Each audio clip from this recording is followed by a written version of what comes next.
What's happening, everybody? Time for another session of Malt Reviews. That's Mikey. I'm Narbe. What's up, guys? Doing quite a few reviews tonight. Get to hang out and drink some good whiskey, some good man time. Our favorite thing to do. We are actually doing a bourbon. Right. Got a sample from Master of Malt. We got WhistlePig, 15-year-old rye. And it is bottled at 46%.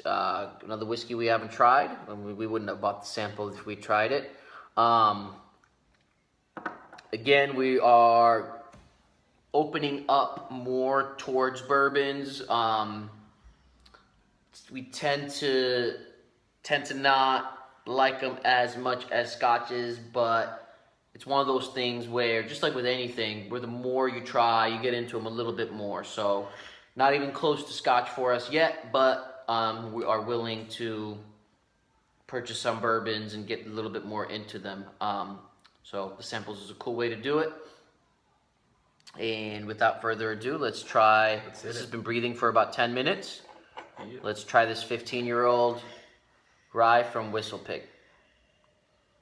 It's got, just like with most bourbons, it's got a nice, rich, dark color. Boom. Sorry. Boom. Look at that. Yeah, nice color, man. Beautiful. Beautiful colors. Always with bourbon, beautiful colors.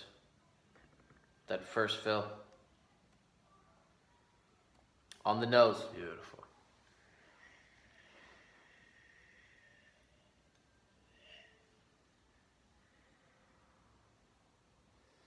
Tend to like the rye and the wheat over the corn a little bit more. It doesn't have that attack of corn syrup, which tends to throw it off a little bit for me. There's different kinds of sweets, and when it's a kind of sweet where it's not my style, which tends to be the corn style, I end up saying it's too sweet. But I might have a Pedro Jimenez malted barley, and it'll be actually very sweet, but it won't offend me. And it's the same with food and desserts. Some desserts are very sweet, and I can just keep eating them.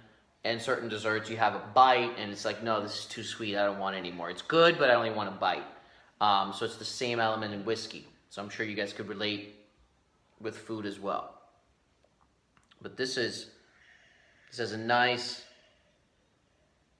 rye sweetness, some cinnamon sticks, snickerdoodle cookies. Mike even brought that up right before we even pushed the record button. We smelled it a little bit. That came up right away. Some of that rich cinnamon. It's almost like baked goods during Christmas time. It's about that time, baby. Yeah. Yeah, it's like Narby said, a lot of times, and that's our main thing with bourbon, it's such an attacking, blinding, corn syrupy sweetness that it just kills all other elements. But this is like a wonderful balance of kind of the spices, like clove and cinnamon and baking spices, mulling spices of the rye with overall general sweetness. So it is totally like on like Christmas pudding, Christmas cake, and all those wonderful spices. And the smoke, there's a lot of smoke in there obviously, but it's very light, kind of held back smoke. It's not overpowering like a lot of bourbons can be. Yeah, and it's aged for 15 years, which is quite a bit of some time for a bourbon especially. So you're getting some leather in there and some oakiness and some nice spices like Mike was mentioning. And you definitely have your pancakes with some high quality syrup on there, maple syrup on there, but it's not offensive in terms of its sweetness and quality. You got rich, some honeys in there as well. All dark, all the dark stuff. That cinnamon, the dark honey, the maple, leather, oak. I'm repeating myself, but it just keeps coming and it keeps coming. Yeah, nice old elements, old oak furniture, a little bit of dust.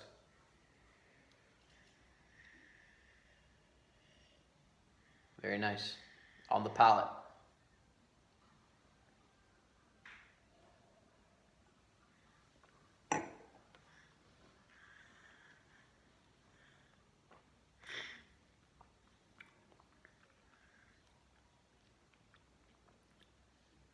very much in line with the nose.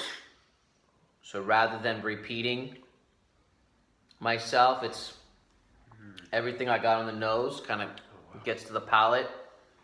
My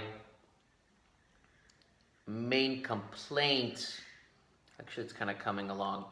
It's weird because as I swallow it, I get those things, and within 10 seconds it kind of disappears.